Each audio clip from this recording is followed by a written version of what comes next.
Expedition photographer Frank Hurley, who had previously filmed in the region, described the Endurance's passage through the winds known as the Roaring Forties.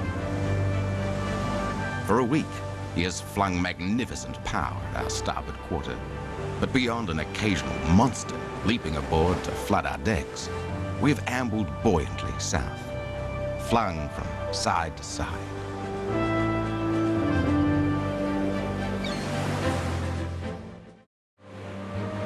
On New Year's Eve, Frank Hurley's diary reflected the hopefulness that had settled over the ship. About midnight, we crossed the Antarctic Circle, with a glorious sunset reflecting in placid waters, and so entered geographic Antarctica with the dawn of the new year.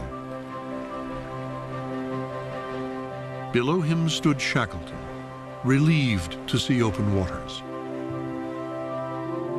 He knew the Endurance could forge ahead, with 24 hours of summer daylight to guide her. By January 18th, Shackleton was only a day's sail from his landing point at Vassal Bay. Once again, he was confronted by the pack.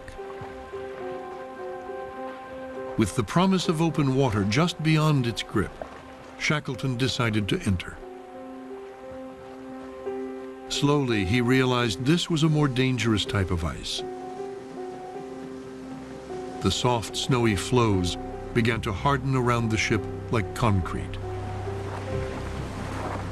Unable to push through without drastically depleting their fuel, Shackleton made a fateful decision. They would stand still and wait. The next day, Frank Wild, Shackleton's second in command, described their predicament. We were so firmly enclosed by the pack that no movement was possible. And from the masthead, not a sign of open water could be seen.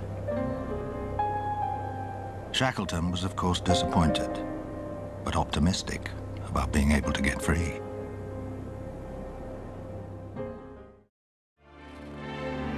Since the sailors had little to do, biologist Bobby Clark engaged them to pull up his wire dredge from the ocean floor, 3,000 feet below. Noticing Clark's excitement when he discovered something, the men tricked him by slipping strands of spaghetti into his container. Although Shackleton had no great interest in the work of the scientists, they had helped him to raise money by making his expedition respectable.